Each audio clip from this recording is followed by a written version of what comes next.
It all started when I was flying into Melbourne for work and I had the weekend free. I've always wanted to explore the Great Ocean Road and I thought it would be a great experience to share with someone else. I created an itinerary on Google Maps, screenshotted it and posted it on the Yes Fam Melbourne Facebook group. This Facebook group is a way of connecting like-minded individuals that share a passion for saying yes to adventure.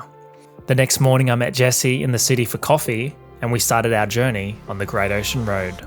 It's David here, we're back for another adventure. Today we're going down the Great Ocean Road. I partnered up with Jesse, a local from Melbourne, so we're going to check out some awesome spots, explore the places and see what the Great Ocean Road has to offer. Hi, my name's Jesse. I'm joining David on this trip to Great Ocean Road. So Great Ocean Road was actually made as a project for returning servicemen from World War I in 1918. And it stretches all the way across the Victorian southeast coast. And this archway here is actually in memorial for these people. So it's really cool to acknowledge this history. After driving through the archway, we paid our respects to the pioneers that forged the pathway that we can freely explore today. So we've just arrived at Mait's Rest Rainforest Walk, only a little bit further down our journey. And there's something about rainforest where you can just breathe in the fresh air and breathe out. And it's almost like cleansing in such a way. So Jesse's going to have a talk about different areas and things we see. So I'm curious to understand for myself a bit more about this rainforest area. Come a little closer, stay a little longer. I can't get enough of you. Alright, so we're in the Otways National Park. And as you can see here, we've got a clearing. So this tree would have fallen down. And after the tree falls down, it creates a clearing of, or an opening of sunlight. And it creates an open spot of sunlight. And then other plants will want to reclaim the spot. And as you can see around here, it's pretty dense. So plants are competing to take over this space. And as we can see here, we've got little epiphytes on the log. We've got lots of moss and other plants growing on it. But more than that, we've also got mushrooms that are actually decomposing this log. And eventually this log will, over time, will rot away and it'll be eaten up by the mushroom, creating clear soil. And then in time, more plants will actually impose itself here, adding into this rainforest. As we explored the rainforest, I was struck by the intricate design and order of the ecosystem. Jesse's expert explanation helped me understand the harmony of nature and seeing the hand of God at work. We then headed back to the coast and continued our journey to the Cape Otway Lightstation, where the salty sea breeze awaited. Alright, so we've just arrived here at Cape Otway Lightstation. We're doing a little bit of a tour and we're going to explore up the stairs and check out what the view looks like from there.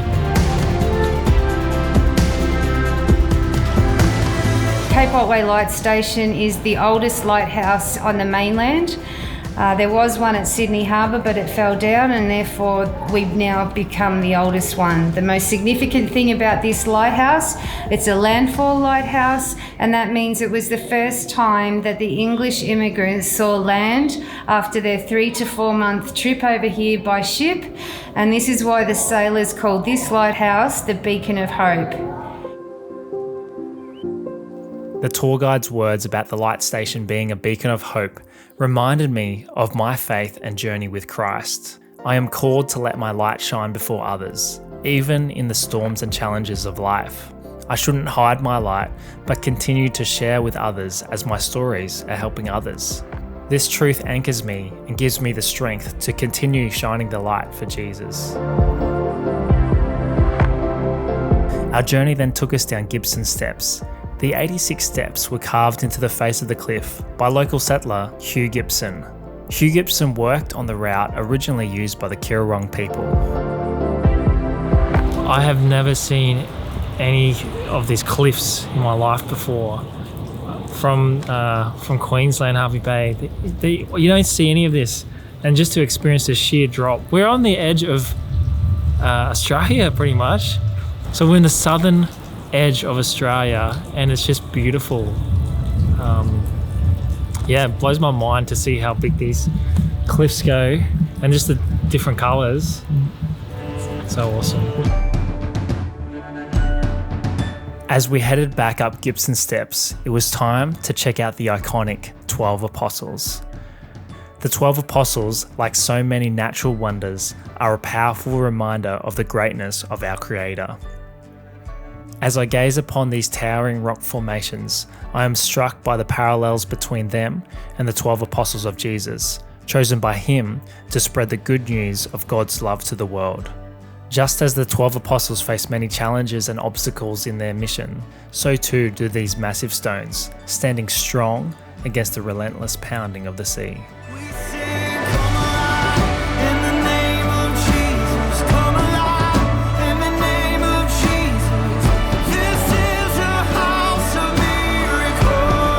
At the Razorback Lookout, the jagged cliffs rise from the ocean. The way the cliffs have been shaped over time, weathering and eroding under the relentless force of the ocean, is a reminder that beauty can be found even in the harshest environments.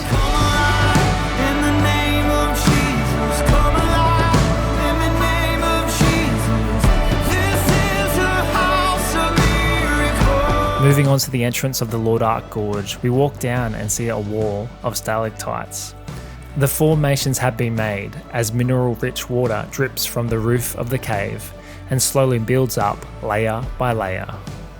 I've never been to any of these places before, and I'm a local, right? And it's just cool to be able to tick these things off my bucket list, really. I actually think Loch Ard Gorge is actually my favourite spot so far. Like, the water here is gorgeous, and it's just like and the sand sort of structures are pretty amazing, actually. I'm really enjoying a different scene, a different environment, and just kind of a road trip. I haven't done a decent road trip in a while, and I'm glad that I met Jesse and he was keen to partner with me and just go for an adventure. So yeah, glad you came, mate. I'm glad I came to it as well. More adventures to be had. Yeah. Let's go. Hit it. What's going on here, mate? Yeah, I swear it wasn't me. It definitely wasn't me. Well, spontaneous trip. David literally just sent a message in a Facebook group, and I said yes, and decided to make a weekend coming here. I don't think I would have come if you didn't post that message on Facebook. So it's been great. Thanks for posting that. I've never been here before. So and I don't think I would have if I didn't have an opportunity like this. So just if an opportunity comes your way, just say yes. You don't the worst thing that can happen is just saying no and rejecting it. So yeah. Sweet. So it's been such a great adventure and journey, especially alongside with Jesse, hearing all the bit about the information and little facts about little things which I haven't even known before. But I think for me it's been a great experience just to see these massive cliff faces as we've been exploring something that like I said, you can't see in North Queensland and around Queensland. So it's been a great adventure. Hope you guys enjoyed and got a bit of information on all the spots to visit while on the Great Ocean Road. So this is David, and we'll see you in the next one.